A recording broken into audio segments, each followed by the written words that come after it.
Walking the tightrope of equal rights and potential infringement is a complex issue, especially when considering the LGBTQ+ community. This dilemma takes center stage in the evolving landscape of societal norms. At the core of this transformation is a struggle to find the middle ground between traditional standards and the new ones that are emerging.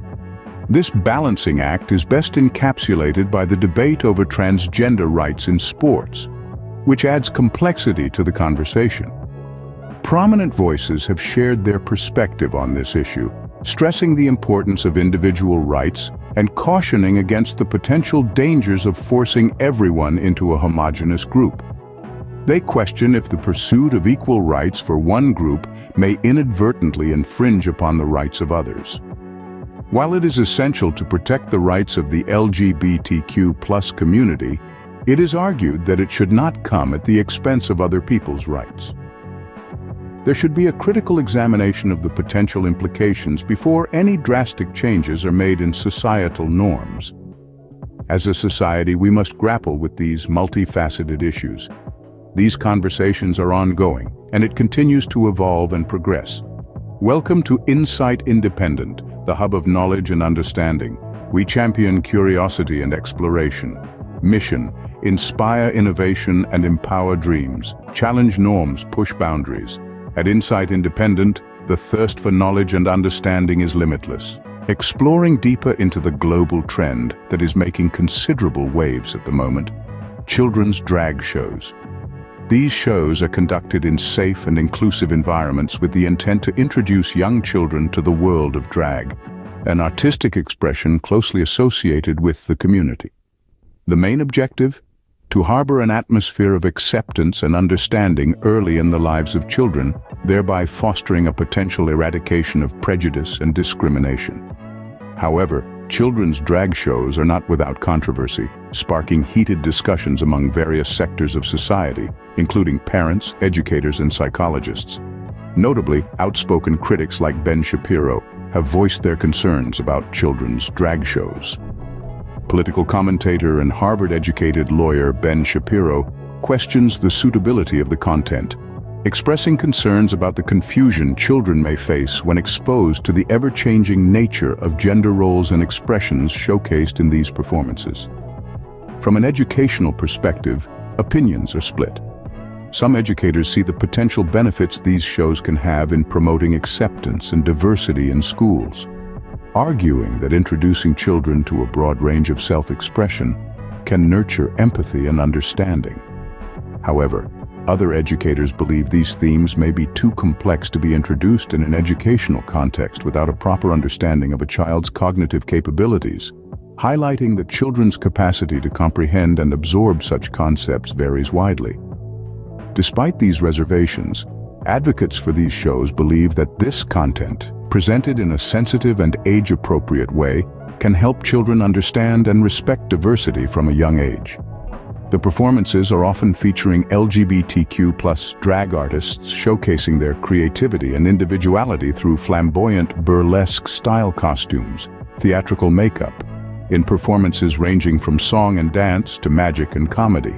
Advocates for these shows maintain that these platforms aim at promoting self-expression, inclusivity, and acceptance more than sexual expression.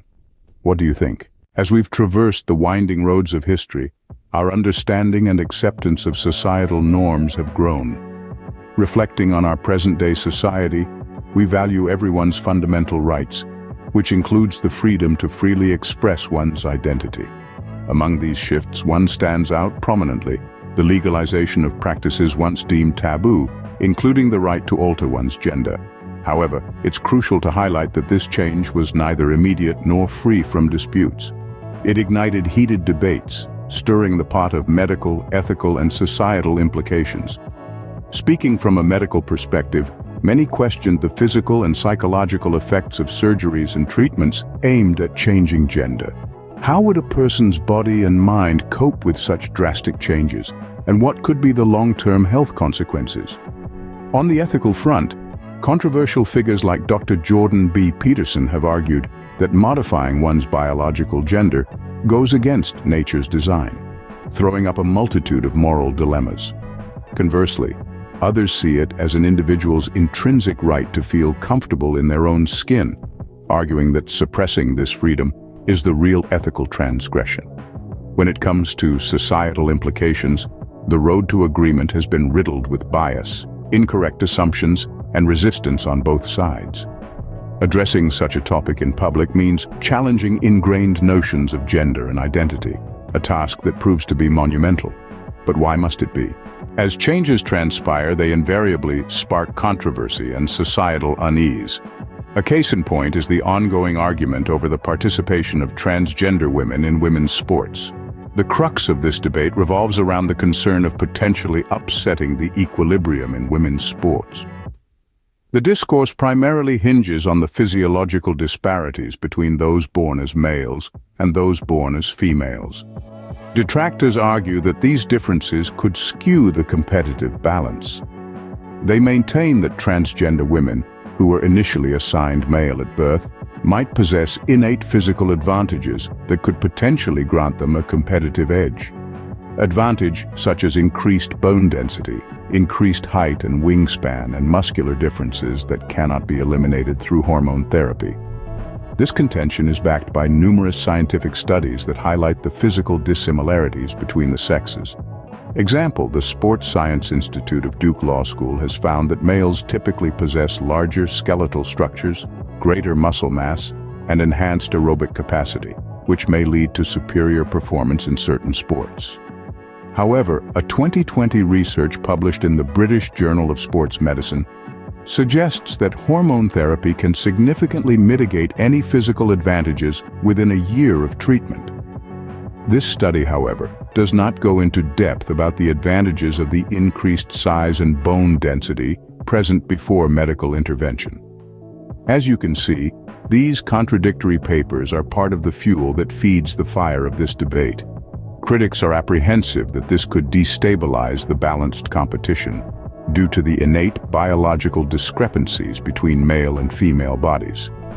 Dr. Emma Hilton, a developmental biologist, concurs with these fears, asserting that the physical benefits of transgender women could jeopardize the fairness and safety in women's sports. Prominent figures Jordan B. Peterson and Ben Shapiro have also voiced their concerns over the issue. Peterson argues that ignoring the biological differences between men and women could lead to unintended consequences, potentially even posing risks to the integrity of women's sports. Meanwhile, Shapiro's argument is rooted in the belief that transgender women, due to their inherent male biology, have an unfair advantage in female sports, making it unethical to let them compete with biological women. Legal alterations are also a central component of this discussion. In various regions around the world, it has been legislated that referring to an individual by their birth gender, if they self-identify differently, is unlawful.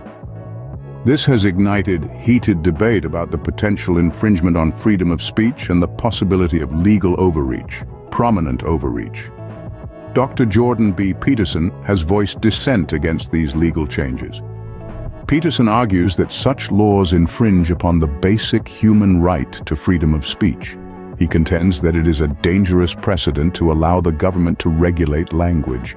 These arguments stem from the passing of Canadian Bill C-16, which adds the prohibition of discrimination on the basis of gender identity or expression to the purpose section and to the list of prohibited grounds of discrimination of the Canadian Human Rights Code.